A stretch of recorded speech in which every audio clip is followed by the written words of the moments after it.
She was a single mother who'd found the man of her dreams. She really loved him. Will you marry me? He's supportive of the children. She finally felt like she found her soulmate. But there would be no happily ever after. There's blood everywhere. There's blood on the carpet. There's blood on the wall. There's blood everywhere. She was shot 3 times. Losing such a good person so unexpectedly, just an awful experience. It's a pain that I can't put into words.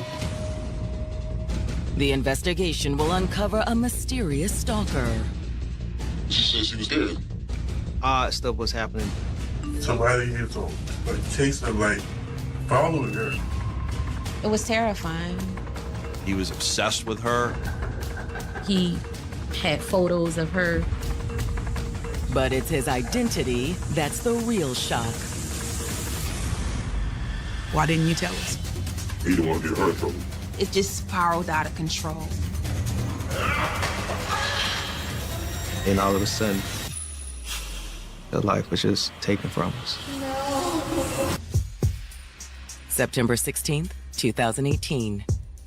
It's late Sunday night in Jacksonville, Florida, a city that's one of America's foremost military towns. One of the largest naval air stations in the United States is located here in Jacksonville. There are about 75,000 uniformed personnel and civilian military employees in the Jacksonville area. Because military folks are always on the move to different duty stations and they get promoted and transferred, there's a lot of turnover. But some service members do put down roots. Just after midnight, Duval County 911 receives a frantic call from the normally quiet suburban home of Chief Petty Officer Andrea Washington. 911, look, we need somebody here immediately. The caller is Marvin Jefferson. He says that he and Andrea's fiance, Danny Beard, had just walked in and found her lying on the floor. There's blood everywhere. There's blood on the carpet. There's blood on the wall. There's blood everywhere. And according to Marvin, there's nothing they can do for Andrea. She seems to be on the floor dead.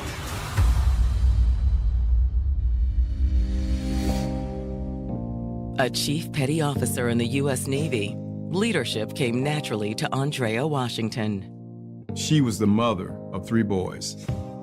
She always wanted a girl because me and my other best friend, Tamara, we both had girls. But she needed boys because she was tough. Raising her sons as a single mom meant she was driven, too. She would make sure that those boys would get the best of everything, whatever they wanted, whatever they needed. She loved her boys. And just like any parent, they want the best for their kids, and that's just who she was. Her boys was her world. It was always me and the boys, me and the boys. I gotta do this for the boys. So that was her life, her 3 boys. And the desire to give her boys the best life possible led Andrea to enlist in the Navy. I think what drew her to the Navy, we had a cousin that was in the Navy. She was an officer, and I think that inspired her to join and to change her life and to better provide for her children. Everything she did was to set herself up to where she could have a good life with her boys. But it wasn't always easy.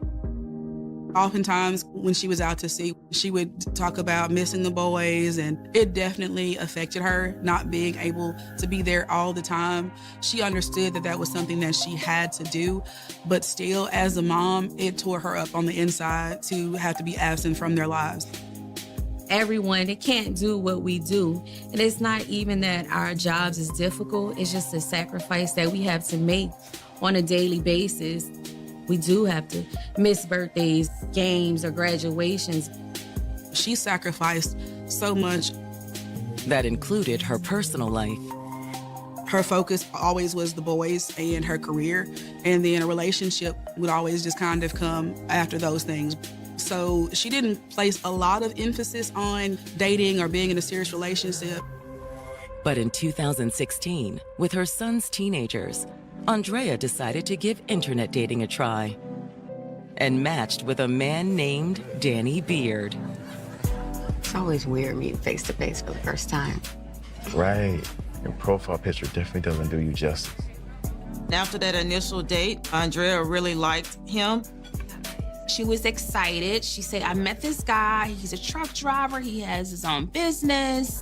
He's on the road a lot. He understands the whole military lifestyle and he's supportive of it. She introduced him to myself and some other friends, and we all started to hang out together. To Andrea's friends, it was obvious the couple was a great match. He was just a great guy. He showed a lot of care and affection for Andrea. He was really good with the boys. She was able to rely on him keeping the boys while she was out at sea. He would make sure the boys was clean, they were fed, they got to school on time. He would make sure they did their homework. And that was the one thing she was searching for in a partner. Not only somebody that loved her, but somebody that also loved her boys. 1 year into the relationship, Danny proposed. He gave her a ring, and I know she was very happy and excited. She was ready to get married. Family was very important to her. So to have a whole family and be able to raise her boys with someone that can step in as that second parent, that was part of the excitement for her. We were really very happy for her. I couldn't think of a person more deserving to have a happy ending than her. And before they exchanged vows, Andrea hit another well-deserved milestone. In September of 2018, she was promoted to Chief Petty Officer. Chief Petty Officer is one of the higher enlisted ranks of the Navy, very difficult to obtain, very competitive. So it was a crowning professional achievement in her naval career. In a male-dominant profession, to rank up in that manner lets me know that she was not only passionate and ambitious, but she was respected and revered. I was able to travel down to Jacksonville and witness her get promoted. It was a great experience. I was proud of her. But now, just 48 hours after the promotion ceremony, Danny and his friend Marvin have found Andrea on the floor of her Jacksonville home. There's blood everywhere. There's blood on the carpet, there's blood on the wall, there's blood everywhere. They think she's been shot. Can we try to start CPR? No, look, she's beyond that. She's beyond that. Send someone immediately. When first responders arrive at the scene, they find Marvin and Andrea's fiance, Danny Beard, waiting outside. Danny appeared to be very broken up and distraught. But in his grief, he gives the police on the scene their first possible clue. I knew something was gonna happen. Someone's been stalking her.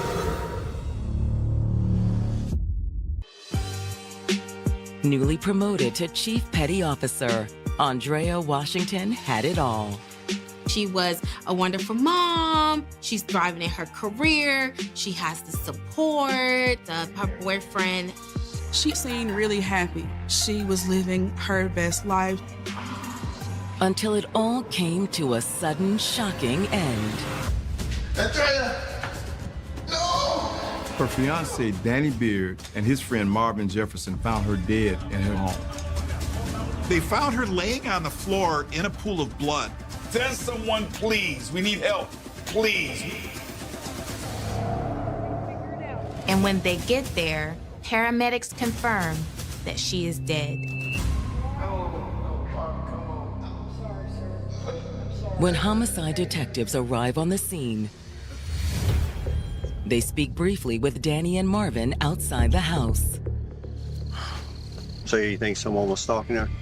Well, that's what she said. That afternoon, Danny Beard was texting her. And according to Danny, everything was fine. The kids were staying with family, so Andrea had been hanging out with her friends. But then, a little after 9 p.m., he'd received another text. Andrea told him that someone was following her. I tried calling her, but she wouldn't answer. That's when he became very concerned that something might have happened to her. It was also when he decided to go check on Andrea. He went to his friend Marvin's house first to see if he would come over with him. Just see what happens, just in case. He felt like he couldn't go over there alone. But now he wonders if he had made the right choice. I should have got here sooner. While uniformed officers transport Danny and Marvin to the station for formal statements, detectives conduct a walkthrough of the crime scene. The crime scene itself was in good condition. Her home was well kept. But in the kitchen, detectives found clear evidence of a struggle. Where the kitchen enters into the master bedroom, there was a broken wine bottle, scattered glass throughout the floor. Andrea's body is only a few feet away. Andrea Washington was found in the threshold of her bedroom. She's been shot multiple times, including at least once in the head. At the scene, there were 3 live rounds, as well as 3 shell casings. The empty casings and live rounds are all .25 caliber. With smaller calibers, sometimes the ammunition may be a little bit less reliable, so the round may not fire, and you can cycle the weapon and it ejects the live round, so it may have been a misfire. Then, looking around the room, detectives quickly realize something is missing. Andrea's phone is not anywhere in the house, indicating that the killer must have taken it with them. One of the first things that investigators look for is a victim's cell phone, because that contains a whole lot of clues. They aren't without any clues, however. There was a ball cap sitting on the couch, and that seemed to be out of place. They thought the killer had likely left the baseball cap. Despite that, there are also signs that Andrea's killer tried to cover their tracks. She had an ADT home security system. But somebody had removed a lot of the components of that system. All of the security cameras and equipment was gone. That told investigators that it was somebody that knew about the security system. After completing their walkthrough of the crime scene, the detectives conduct a brief canvass of the surrounding homes. But none of the neighbors reported hearing or seeing anything unusual that night. We had no eyewitnesses. We had no neighbors reporting a fleeing suspect. They didn't hear any arguing that night. They didn't hear anything along those lines. So we really had a case where all we really had was what we had at that house. Hoping Danny and his friend Marvin can help fill in the blanks, the detectives head to the station to take their statements. Detectives sit down with Marvin first, since he made the initial 911 call. They started by asking how he knew Andrea and Danny. Well, I met Danny through Andrea, so it's only been over a year, but probably less than 2. Gotcha. How did you know Andrea? We worked together on the ship. Like Andrea, Marvin was also in the Navy. Next, the questions turn to Andrea and Danny's relationship. Are they good? They're not good? Marvin said that relationship between Danny and Andrea was rocky. There was constant ups and downs, challenges. I done played the middleman in their relationship the whole time. And according to Marvin, Andrea and Danny had recently split up. I suggested it because they arguing so much that you need to give up on each other. Leave it alone. They stopped seeing each other shortly before she was discovered deceased. Well, it was Danny's just without she wanted him out. But it was why Andrea really wanted Danny out that raised the red flags for detectives. She had been telling me that he abused her.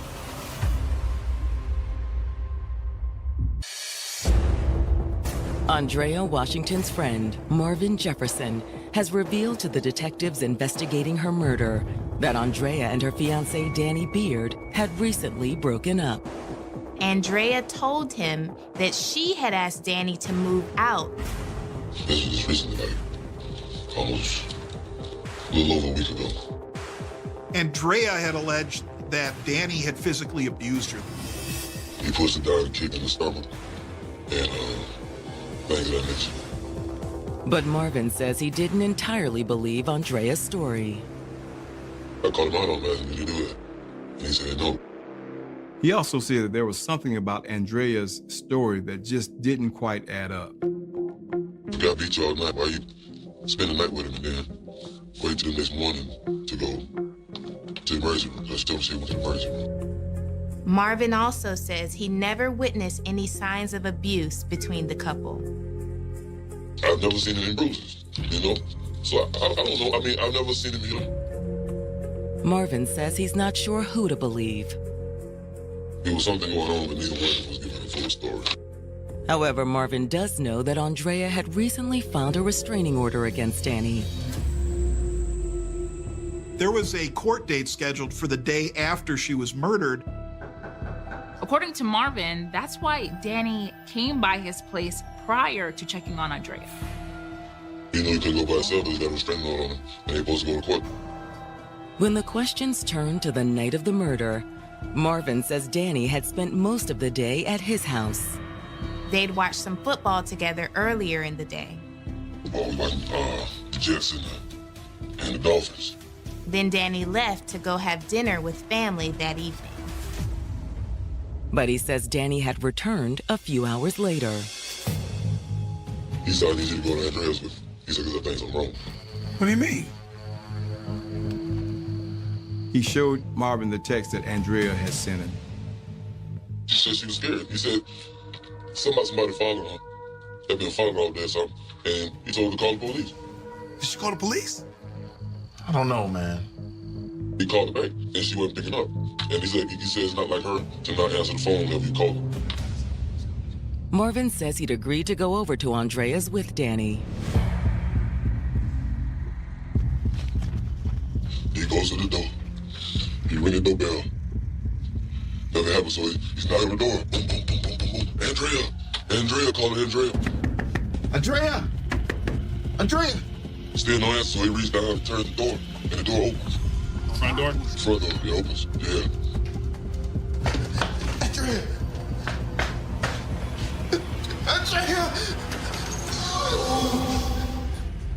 As soon as he turned on the lights, he saw her laying on the floor, covered in blood.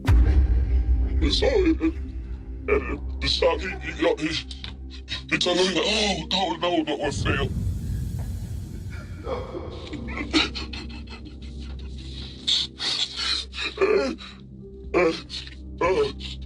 And she was laying on the floor, After talking to Marvin, the detectives head next door to speak with Danny.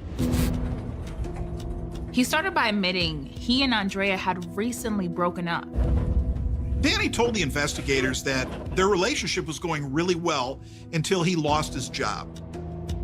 He started going downhill. And he admits that things only got rockier from there. She had a restraining order put out on me.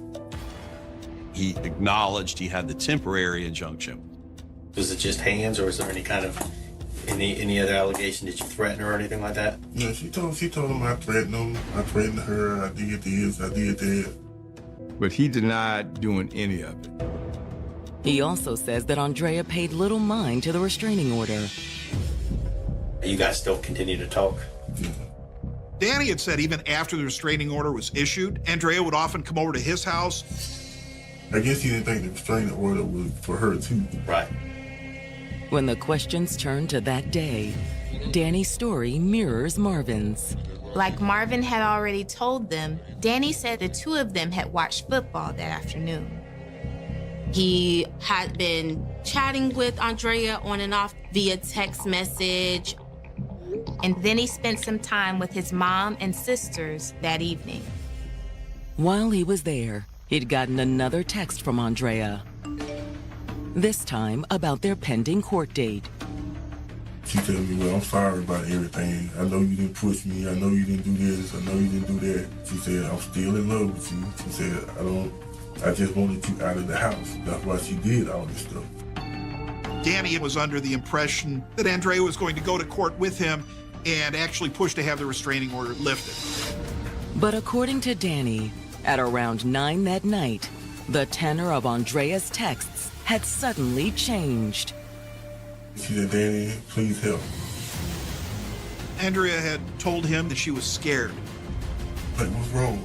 She's like, yo, somebody is like chasing, like following her. Somebody named T.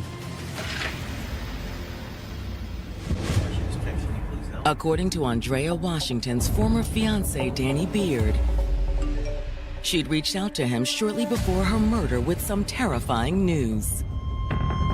Danny said he had received a text from Andrea that there was a guy named T who was following her. Do you know who T is? I don't know who he is.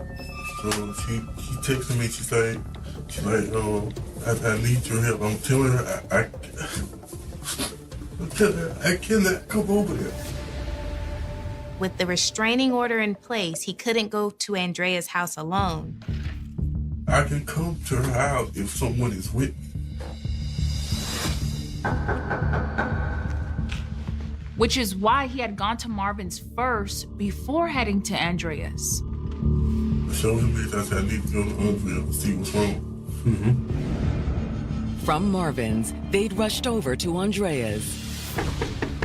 When you got there, did you go right in, or what was your... The door was open. Okay.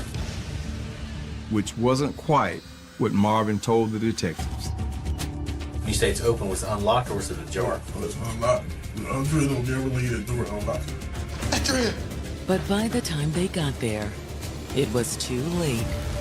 I don't know what happened to her. I don't know if I don't know if somebody killed her or what. Don't touch him, man. Don't touch him. Marvin was cautioned, hey, be careful, don't move anything. Before she told me not to touch that, I always got over holding her.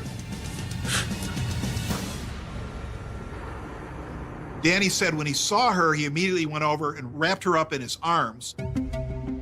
At the end of the interview, Danny lets the detectives look over his phone. I appreciate that because that helps us. Sure enough, there's a message where Andrea says she is scared that someone is following her. I just want to know who did this. Danny also suggests that the detectives talk to Andrea's friend, Delana Rhodes. According to Danny, Andrea had spent the afternoon before the murder with Delana. They said they went to Boston's restaurant. He thought that Lena might know a little bit more about this guy named T, who supposedly was following Andrea. After talking to Danny, the detectives contact Andrea's friend, Delana, who was also a veteran of the armed forces. I was a cop in the Air Force, and I didn't know a lot of Navy military members until Andrea came into my life.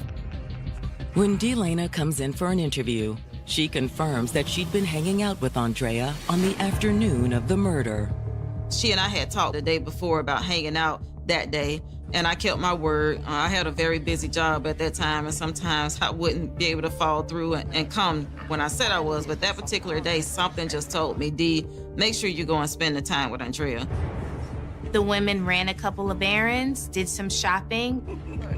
They had dinner, they had a beer or two. We went to a restaurant, and she was a Texas Houston's fan, so we went to watch the football game. And while we were watching the football game, you know, she and I shared girl talk, you know, about different things. What kind of things? Well, mostly Danny. She had court the next day. We kind of talked about that. Then, at around 7 o'clock, she'd driven Andrea home.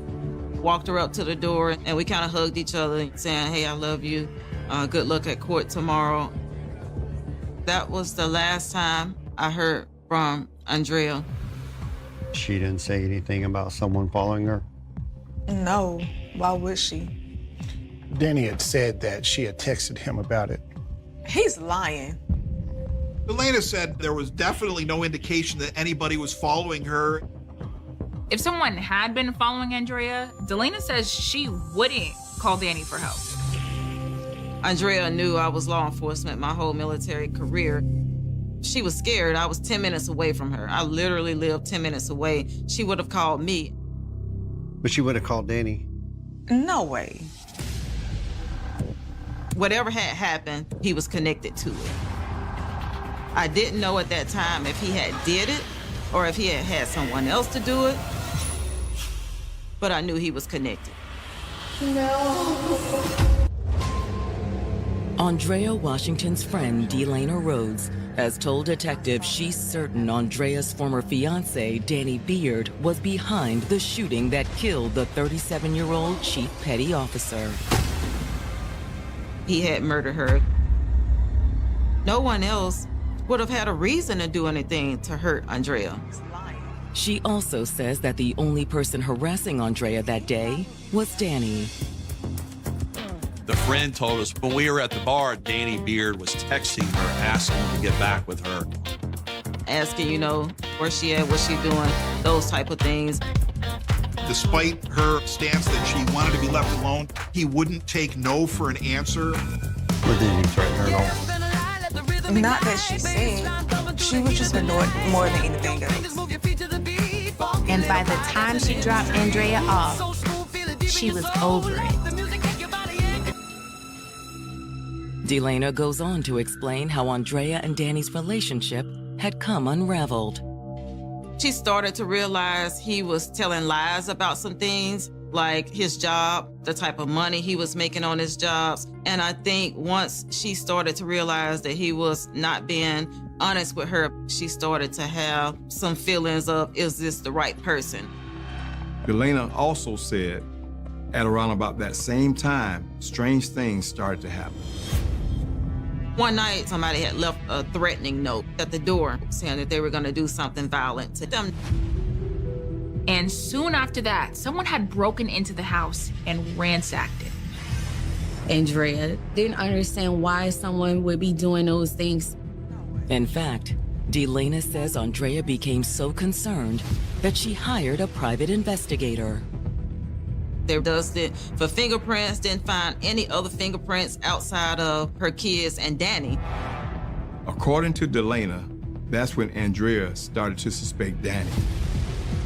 Things just started to add up that something isn't right. Nonetheless, Delana says it wasn't a deal breaker for Andrea. Andrea wanted to continue a relationship with him. She had never been married before, and she wanted to be married. But one night, that had all changed. Andrea called me and told me he had been violent toward her. He had pushed her and kicked her in the stomach, threatened to kill her. I was like, Andrea, any man that kicks you doesn't love you. And that's when she started to realize that, yeah, this isn't love. She'd taken out the restraining order soon after the incident. She decided, like, I can't go any further with this person because I can't not only have this around me, I can't have this around my boys. Based on what Delana tells them, the detectives now suspect Danny fabricated the whole story about the stalker. She created skepticism about the text message exchange. If he took Andrea's phone, he could have sent those texts to himself. The breakup and the restraining order certainly gave him a motive. He was served with an injunction on September 12th of 2018. This murder occurred in the evening hours of September 16th of 2018, one night prior to when the final injunction hearing was to take place. No. Domestic violence is about control and asserting dominance. And so with Andrea going forth and filing that restraining order, she was taking her power back. With suspicion mounting that Danny could be the killer, the detectives get a warrant to search the home where he'd been staying since the breakup. Upon getting to Danny's home, they see this phone there and they are like, maybe this is Andrea's phone. But when they did delve into the contents of that cell phone, they found that it wasn't. It appears to be Danny's. He must have had two phones. Once we got into that phone, that led to tremendous evidence pointed directly at Danny Beard. They found some really disturbing text messages. Looking at the text, it was clear Miss Washington had developed this great fear of him. And based on what else they find inside Danny's home, The detectives suspect she may have been right to fear him. They find a box of 25 caliber bullets, the exact same caliber and type of bullet that was used in the homicide. The caliber of the projectiles, the markings on the projectiles matched identical to what lay next to her body. However, the detectives also find evidence suggesting that Andrea did indeed have a stalker. And his name was Danny Beard. On his phone, he had an app that gave him access to Andrea's security cameras. He has more than 900 photos saved from the surveillance cameras. That told us that Danny Beard was watching her, using it to sort of monitor her, obsessively taking these still photos. But it's another photo the detectives find that could prove key to solving the case. They notice a photo of Andrea and Danny together. And in the photo, he's wearing a hat that looks a lot like the cap that was found on Andrea's couch at the crime scene. But if the hat was Danny's, when had he left it there? A quick search back through the security camera images saved on Danny's phone provides a possible answer. All day long, the still shots never showed the cap on the couch. It only showed up after Andrea's murder. Detectives investigating the murder of Andrea Washington now have reason to believe her former fiancé, Danny Beard, shot the 37-year-old mother of three inside her Jacksonville, Florida home. We found in a search of his residence a box of ammo, identical to what lay next to her body. Additionally, they found a second cell phone at Danny's house. On the phone, they find evidence to suggest that Danny had left his hat at the crime scene on the night of the murder. But Danny could have dropped it when he came in with Marvin when he found the body. Or was it earlier, when he came in and shot Andrea several times? Detectives don't know, but they suspect Andrea and Danny's friend, Marvin, might. When detectives bring Marvin in for a second round of questioning, he confirms that Danny had been wearing the hat that day. During the day when we was watching football, I want to say that he did. You think that during the day around 2 o'clock he was wearing a black hat? If memory serves me correctly. But Marvin further said when he came back later that night to ask for my help, he wasn't wearing the cap. He definitely did not have a black hat. No. That told us it had just fallen off during the murder of Andrea Washington. However, before they make an arrest, the detectives want to be absolutely sure. We wanted one more final nail in the coffin, and we did what we call geofence location data. A geofence warrant allows law enforcement to access information about how various electronic devices connect with the internet within a specifically defined place and time. Your phone, when you receive a message, sometimes it'll reach out and it'll say, do you want to connect to Wi-Fi in this area? And so we wanted to know, was his phone reaching out and grabbing Miss Washington's Wi-Fi in her home during this text exchange? When the detectives get the results of the warrant, it leaves little doubt who killed Andrea. Danny Beard's phone was inside her home between the hours of 8:55 p.m. and the last time it reached out to touch her Wi-Fi was around the 10:40 p.m. hour. Exactly how he gained entry wasn't clear. Either the door was unlocked or he had a key. And she was completely unaware when Danny slipped up quietly behind her. She had a large contusion on her left upper back near her shoulder. Remember that broken wine bottle? It's our contention he must have come up from behind her while she was in her bedroom. That told us that's probably where he hit her.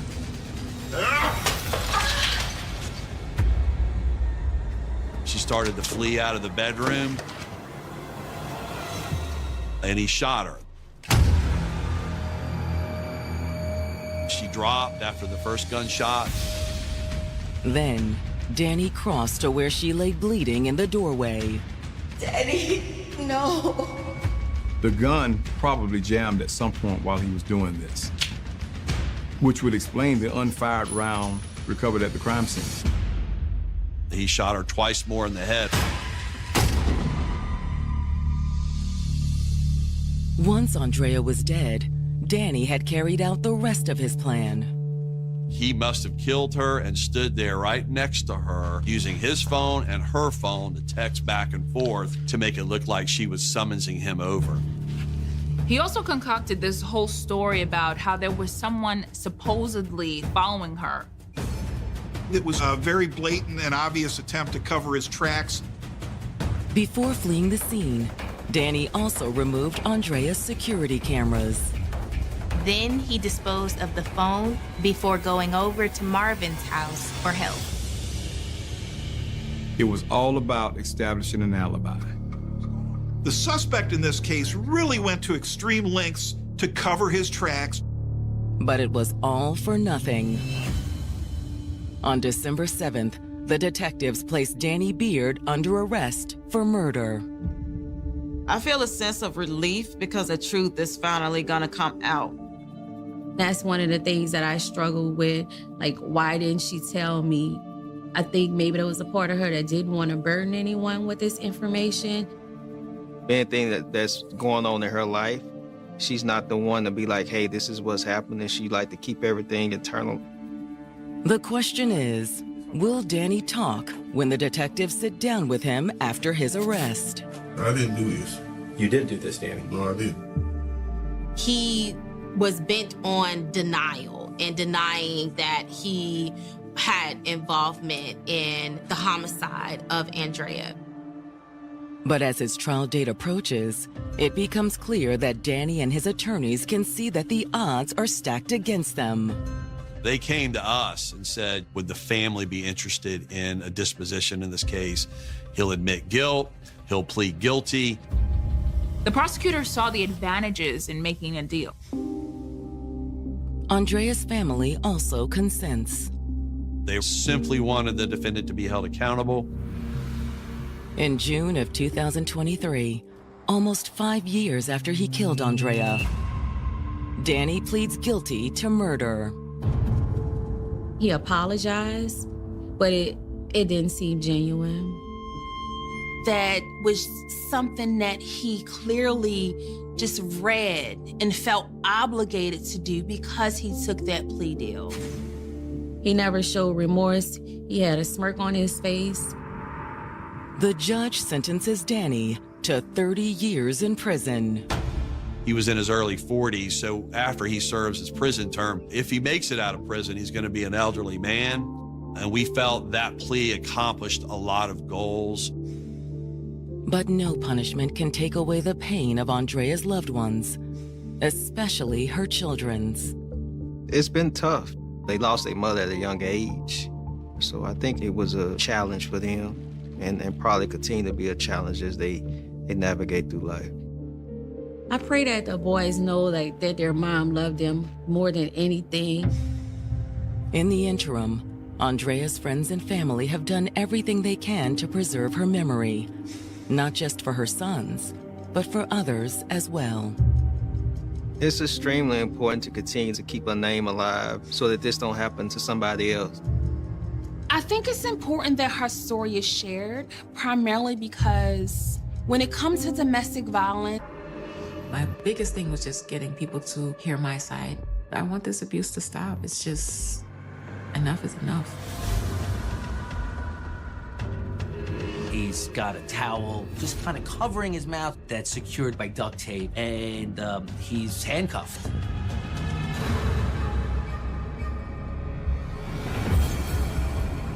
Revenge is a very motivating factor in a lot of things you do in life, and you know, when it escalates to murder, it's pretty extreme. What people didn't know is what was happening behind the scenes. You keep on doing something to somebody, you know, over and over and over again, in due time, yes, they are gonna snap. On July 27, 2007, police in Queens, New York receive a mysterious call from a frantic young woman. Police operator 1937, what's the emergency? Somebody's bleeding to death. Please send What part, ma'am? The woman reports that there's someone bleeding to death on a third-floor apartment. What's the phone number there, please? You're calling me from? There's no phone number. And she hangs up, giving no further details. Within minutes, police and paramedics arrive at the address and rush upstairs. At the same time, the 911 dispatcher traces the number and gets the caller back on the line. Someone called for the police at 4:30. I did. Well, that's where the police are now, coming to the third floor. There. Who's there? His name is Eric. Once again, the caller hangs up before providing more information. When police show up to the scene, the door was wide open, and they find a man laying on the floor in handcuffs and gagged. But the woman who called wasn't present. He's got a towel just kind of covering his mouth that's secured by duct tape. And he's handcuffed and non-responsive at that point. Paramedics tried CPR, but it was too late. The gentleman was already dead and pronounced dead on the scene. They're able to ID the man as Eric Goodrich, who's someone very well known within the community and a prominent businessman from Liberia.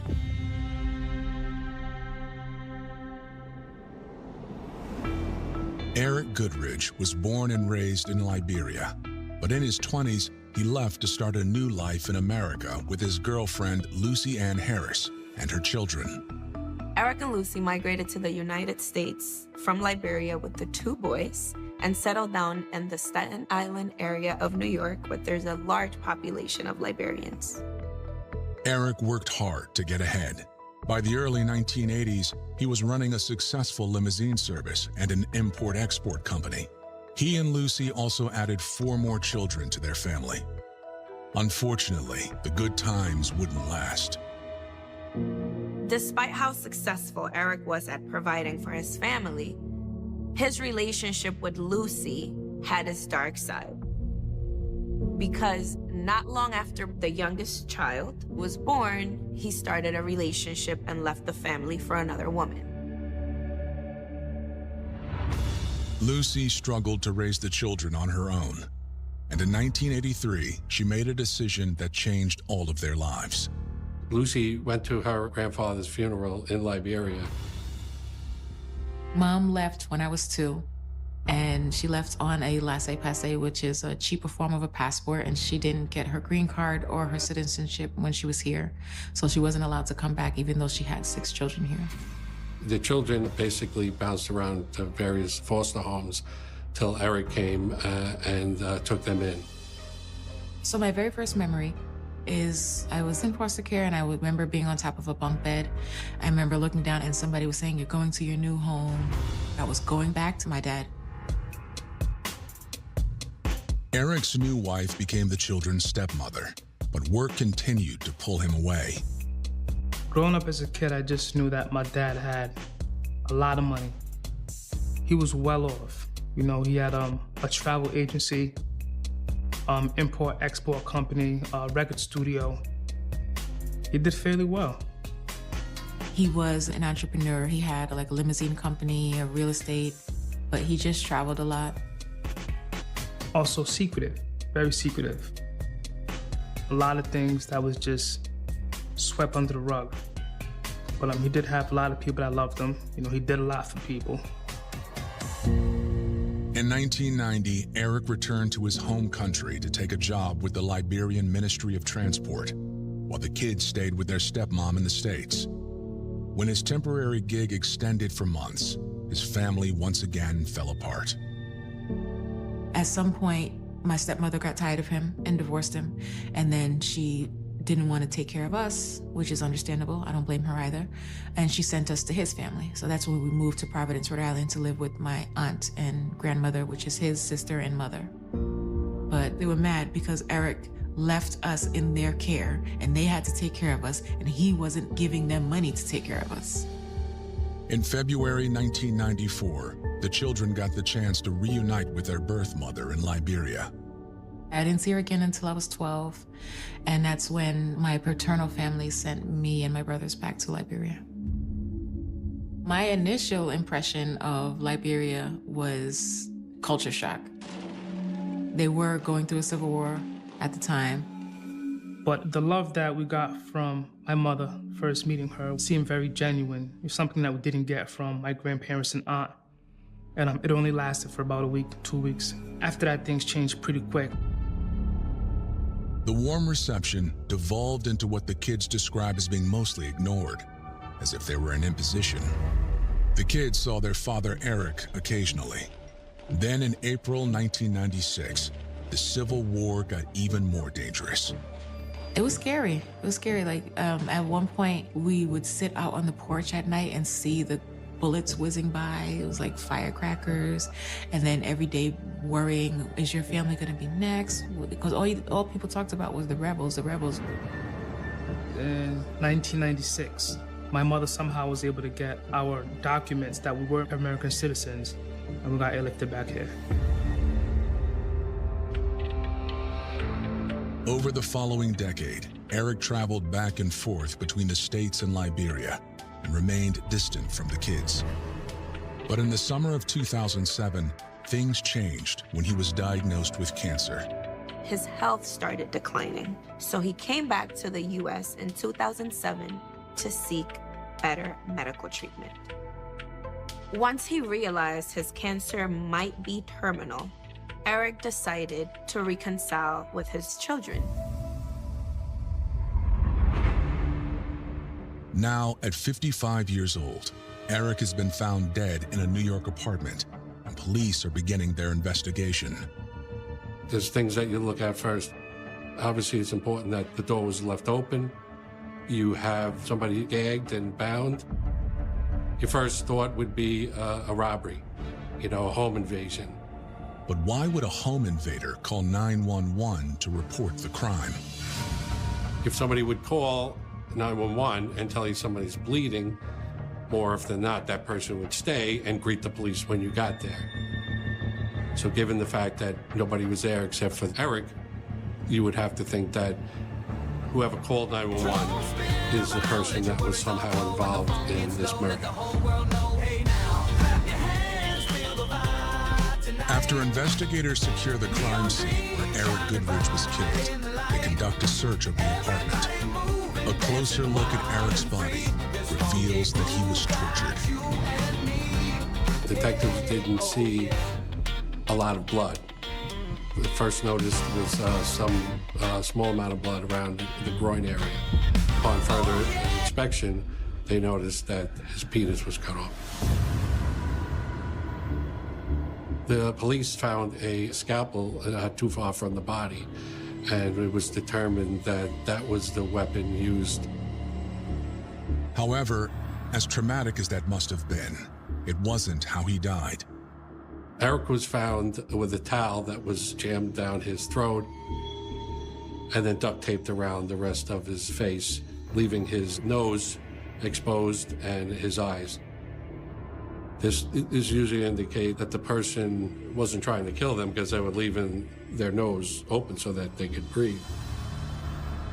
What we learn is that the gagging reflex, little by little, just kept on grabbing that towel to the back of his throat where it cut off the airway.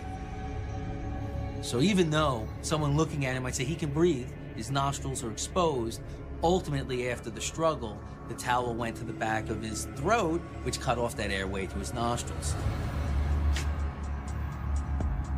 At first glance, detectives would believe that this was a robbery based on the fact that he was bound and gagged. But once you discovered that the penis was cut off, would go in a different direction. Probably lead you to believe that this was more of a personal vendetta, somebody that had a personal problem with Eric. Upon further inspection of the crime scene, there was 2 notes that were discovered. One note that said, "He wrecked my life," which Could be a host of different people. It could be an ex-lover. It could be his present wife. It could be an ex-wife. And the second note said, at first, I blame myself. Now I know it's not my fault. But once we were going in the direction of this is a domestic incident, you have to, the number one thing you would do, the first thing to do is try to identify who that 911 caller was. And then you want to see who might have a problem with Eric.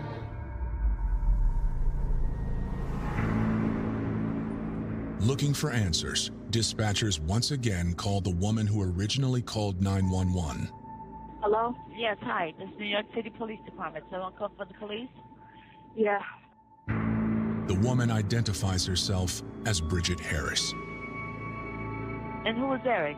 Your father? Who is Eric? Yeah, is he alive? Is who alive? Eric. I don't know. What happened to Eric? All right, I'll forget it. Instead of answering the question, Bridget says she's on her way to a police station to explain what she knows. It appeared this is something that's very personal. It was a vendetta. It was something revenge-oriented. And this was something we needed to find out from Bridget. But Bridget never shows up at the precinct. Continuing to process the apartment, investigators establish that it belongs to Bridget. They also obtain a search warrant for Bridget's computer. They were able to find out through this warrant that Bridget ordered a scalpel over the internet, and it was delivered to her home.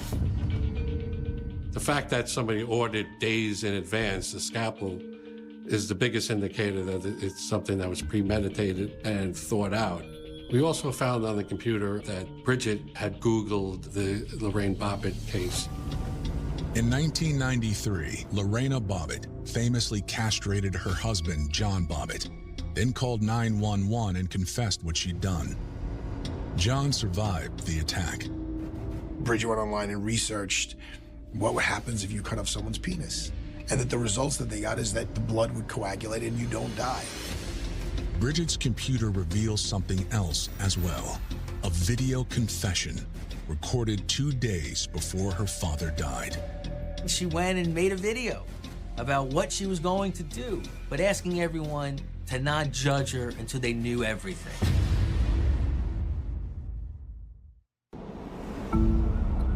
While homicide detectives are scouring the city looking for Bridget Harris, she's contemplating her next move. I sat at the library. The library is right across the street from the police station, and I just was thinking. And because the dispatcher never really said what was going on, whether he was alive or whether they had got to him in time, I was nervous. My first thoughts are suicide. She decides to turn to her sister for help. For some reason, I don't know what made me do it, but I called Carlene. I told her I was on my way to the police station.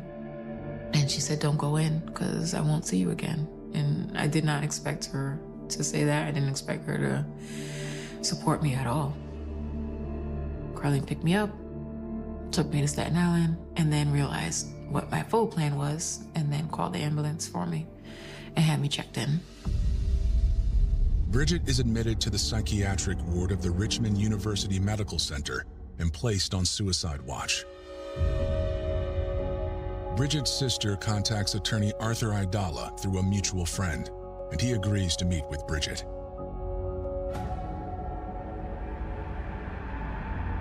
When I went to go see Bridget, she was on suicide watch. She was sitting at a table covered in a white sheet. And if she could have just crawled into the earth, that's what she wanted. I was just out of it.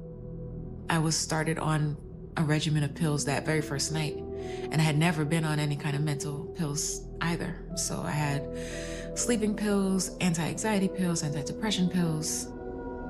I do remember there was a man of the clergy who came in. He was being so sweet and he was being so nice, but I remember at one point he touched Bridget, on her shoulder. And I remember her recoiling. And I was like, well, this poor young lady is in a lot of pain, man. A lot of pain. Over the next 24 hours, Bridget Harris tells her story. According to her, Eric Goodridge is not the man most people think he is. What people saw about what was happening with Eric is that he was very supportive of his children. What people didn't know is what was happening behind the scenes. Bridget said he was been molesting and raping Bridget since she's 3 years old.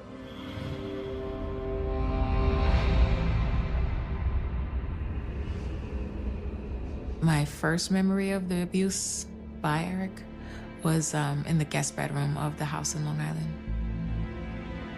He took me in the room and I thought I was gonna get punished for something. I remember my stepmother wasn't home. It was just me and my 2 brothers.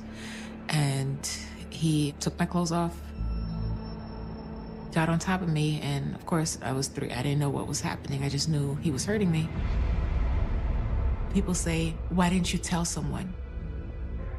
When you're a child, you don't know what sex is. And that's not sex, first of all. You don't know what's happening. And the way he did it, you know, he had the belt in his hand. You're being punished for not cleaning your room.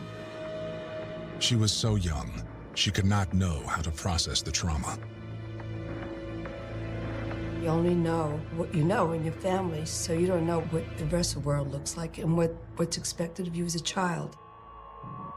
So you begin to personalize it as a child.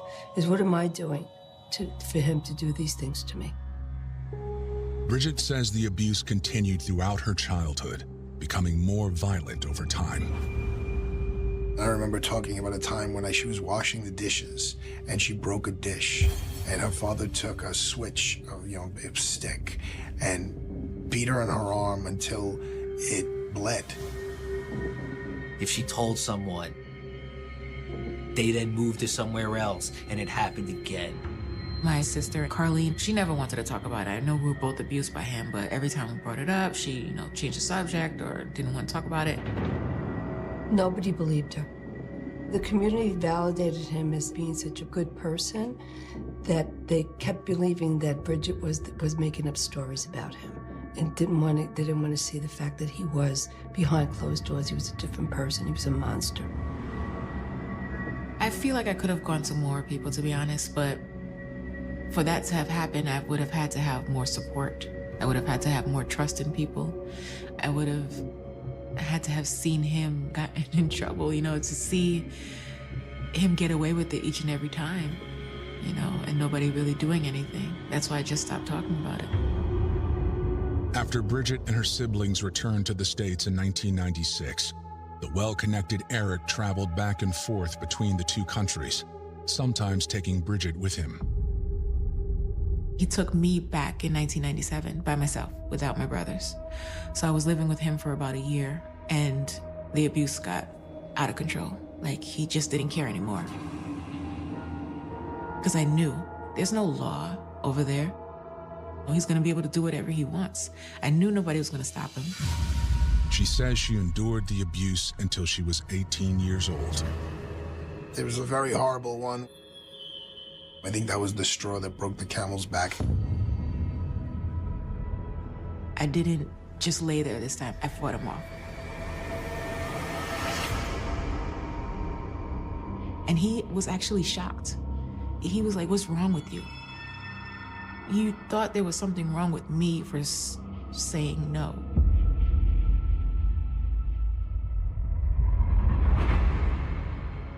They gave her the strength. She was older now, and she was 18. She was emancipated to run away. Being that Bridget was now an adult, she returned to the U.S. Embassy where she received financial assistance to come back to the U.S. and finally escape her father's sexual abuse. I had another little sister there. That was my only regret, is leaving her. Because I knew that he was going to abuse her as well. But I was just like, I need to go. Once in the U.S., Bridget had a very difficult time bouncing around through relatives' homes. She ended up living in a women's shelter. It wasn't until 7 years later, in 2006, where she was able to get her own apartment and finally live on her own. I had friends. I was going out, going to concerts. I had a good job. I had my own place, everything I ever wanted. I just wanted to be alone. I was finally alone in my own apartment, and I still wasn't happy. Trying to get in a relationship with anyone was hard, and suicide was on my mind literally every day. Just constantly thought about suicide. Then, in the summer of 2007, Bridget's abuser came back into her life. Bridget received a call from her sister, Carlene, where she told her that her father was in town. He was actually at her house. She wanted her to come over to make amends. When I found out he was back, I was like, okay, before I kill myself, maybe I can make sure that he's not going to hurt anyone else. 2 days have passed since 55-year-old Eric Goodrich was found dead, and investigators are still searching for his daughter, Bridget. Their next contact is from Bridget's lawyer, who explains where she is. We found out that she went to a psychiatric ward in Staten Island. It appeared that, this is somebody that's seeking help for what she did. Normally, a detective's condition is who done it. But in this particular case, at some point, you know who did it, the person confessed to it. So it's unique that now you're trying to investigate why this happened. Bridget shares her harrowing story with police, claiming that the chain of events resulting in her father's death started when her sister asked her to come over to make amends with Eric. The first thing that Bridget sees when she opened the door is her father bouncing her knees on his leg, just like he used to do to her, and that triggered her. It was straight trigger, flashback. Just the fact that he's touching her, I have this issue with, and it's anyone, unfortunately. It's when I see my brothers kissing their own daughters, I get cringy. It's not something that they're doing, it's just what I remember happening to me. So to see my abuser actually touching a little girl again was, yeah. The one thing that set Bridget over the edge was hearing her father say that he wanted to take Carlene's daughters back to Liberia. Bridget knew that if her father succeeded in taking her nieces back to Liberia, they would only be subjected to the same sexual abuse that she was subjected to. Carlene told me he was there to make amends and, things are gonna be different, and I didn't see it that way. Carlene really felt he was gonna do nothing to her children. It was Bridget who had the fear and didn't trust him. In her mind, he was old, sickly, he's not gonna do this again. But I didn't believe that. I just didn't think he was gonna change. Bridget said, I love these kids. I'm not gonna allow what happened to me happen to them. To me, the justice system wasn't gonna be able to do anything.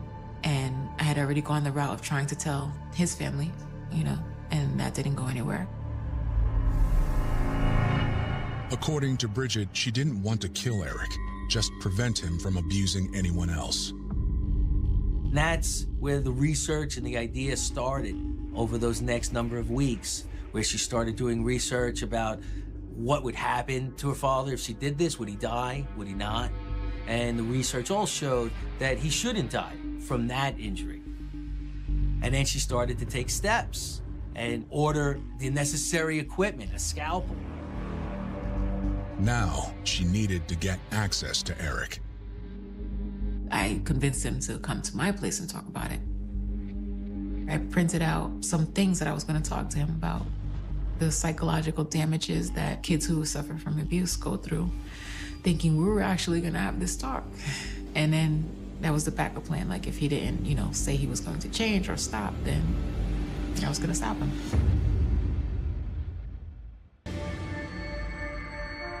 Bridget Harris explains to police that she planned to confront her father, Eric Goodrich, to stop his sexual abuse. I was living in Queens at the time, and Carlin was in Staten Island. So I met him at the Staten Island ferry in the city, and we took the train back to my apartment. She wanted to talk to him about what happened and how it's important for him to be in denial that what he did to her was not okay. And it was abuse, sexual abuse.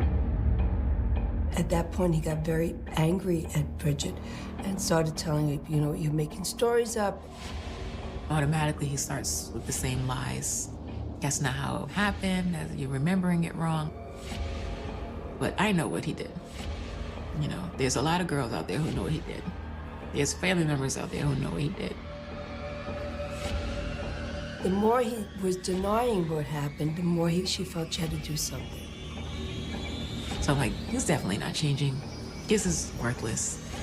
That's pretty much what I screamed at him. I was like, you're a horrible person. You know what you did. You're not gonna change. You're gonna keep doing it. I'm gonna make sure you don't. Her intention was to take his weapon away. And to her, his penis was his weapon. It's how he assaulted her multiple times, all over the world. And her fear was that he was going to now use this weapon against her niece. I pulled out the pepper sprayed him. At some point, I don't know how, but he got knocked out. And then I ran and got the handcuffs. And I handcuffed him. And I remember he was breathing weird, so I splashed some water on his face. And when he woke up, he saw his hands and he started screaming. And to stop him screaming, I got a towel and put it in his mouth, which was worst mistake. It's not really a detective's job to work out a defense for Ms. Harris, but with respect to what you're going to charge her with, you have to know the why, because premeditated murder is different than something that is not premeditated, that's not murder. She had no intention to suffocate him. She was leaving an airway open. She was trying to keep him from screaming or being heard. So then I remembered, got the scalpel, and then cut it off. I remember the first thing I did was put it on the stove because I just knew they were going to reattach it, and I didn't want that to happen. So I tried to burn it. And the smell actually kind of brought me back to like, oh crap, I just did this. I turned the stove off and I called 911. Police operating 1937, where's the emergency? Before I left, I looked over and I thought I saw him breathing, but obviously he wasn't. So I knew something was wrong, but I honestly did not want him to die. Dying for me, for him, is just too easy. That wasn't the best punishment, I guess you could say. Because he's dead and that's it, you know? How many women did he hurt? How many girls did he hurt? He didn't pay for hurting them. And it wasn't up to me to take him out because I wasn't the only one that he hurt. So it wasn't about that. I just wanted him to stop hurting people. Bridget's plan after taking her father's weapon away was that she was going to go down to the beach. She always loved the beach. And she had always planned to go down to the beach and to kill herself. Instead of killing herself, she reaches out to her sister and she starts to get help. After getting Bridget's full story, authorities need to look into it. At this point now, we're going to take steps to either disprove or prove what she's alleging. So the allegation is that she's been sexually abused, so we're going to take steps to see if there's any proof that this happened. So normally the first thing you want to do is find out who she told during the course of the abuse. Not like yesterday, but, you know, did she tell her friends 5 years ago? Because you want to verify this abuse independent of what Bridget's saying. With their father gone, Bridget's siblings decide to come forward with their own stories. I would see the way he would grope my sisters, smack their butt. And I would see things that just didn't look right, but I was too young to really have any idea of what was really going on. The first time I remember her telling me, I just moved to Rhode Island. This was in 2001, and that's when I remember her telling me. I think I could have gave her more attention, try to do something about it. You know, speak up to other adults. But I didn't. I feel like girls look to their brothers to protect them. You know, I looked to her to protect me, and every time she always did. Always did. And, you know, at the moment when she needed me, you know, I couldn't return that favor. However, other members of the influential family publicly refute claims of abuse. There was a lot of people on my father's side that decided that Bridget's no longer part of the family, and if I choose to communicate with her, then I'm no longer part of the family either. It's nothing new. You know, that's how we grew up. You know, there was a lot of people that were around and wasn't around. Real love, fake love. Bridget's attorney works to get ahead in the court of public opinion. What needs to be taken into consideration is the history between her and the deceased, is the fact that she was subjected to a monster. A father who's supposed to protect his daughter at all costs preyed upon her. Bridget spent 3 weeks in a psychiatric facility. After she was released, the police came and arrested her for the murder of Eric. Before her 2009 trial, Bridget Harris is charged with both second-degree murder and second-degree manslaughter.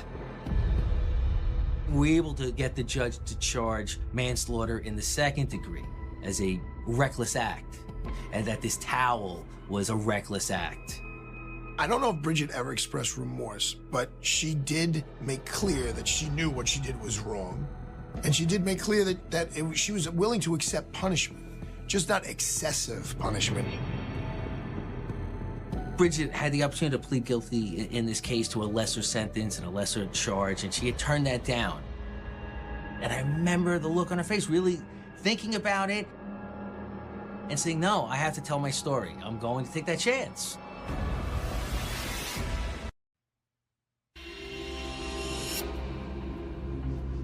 In September 2009, Bridget Harris's trial for the death of her father, Eric Goodridge, is underway.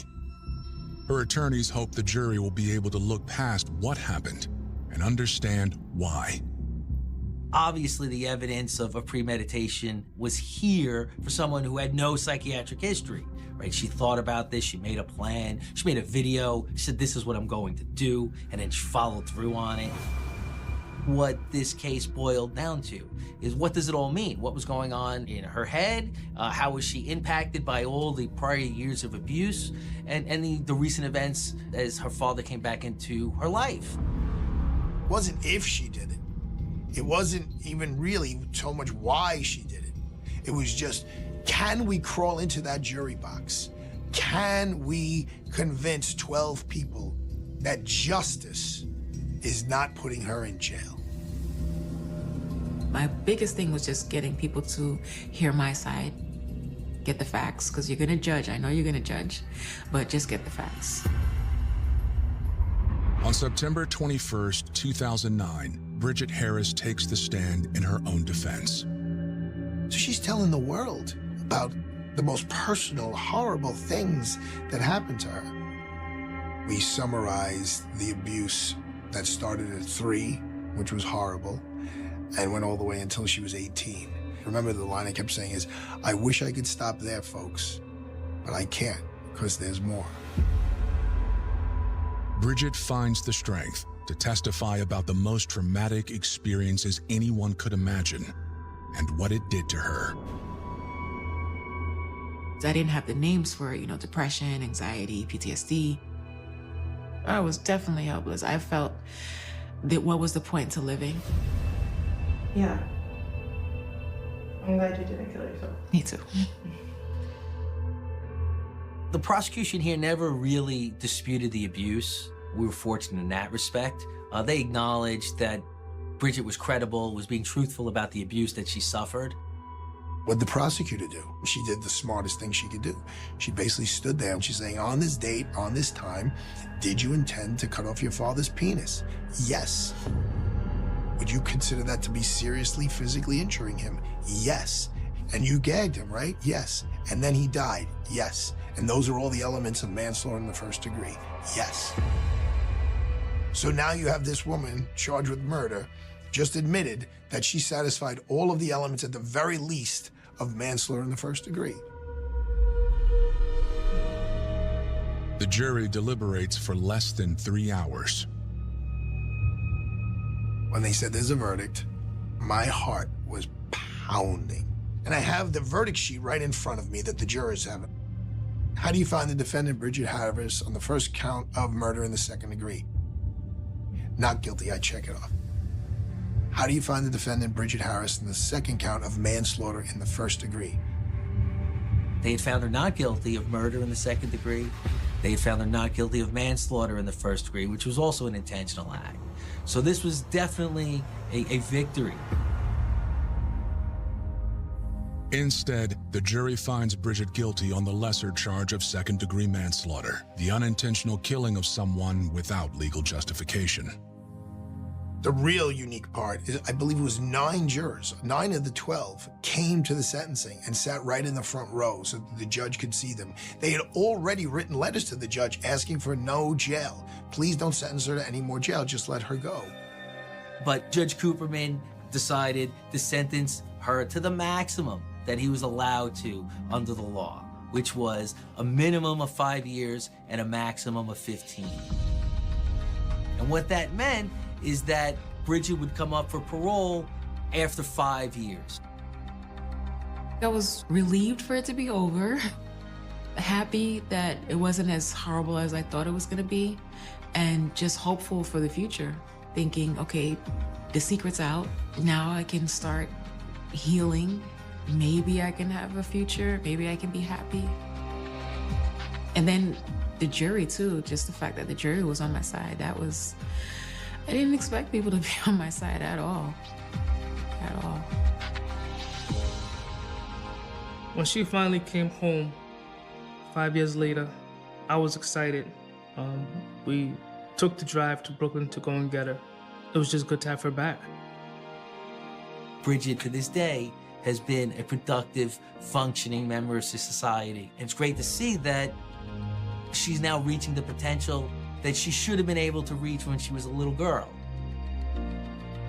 Eventually, I want to own a restaurant, multiple restaurants, starting with the food truck.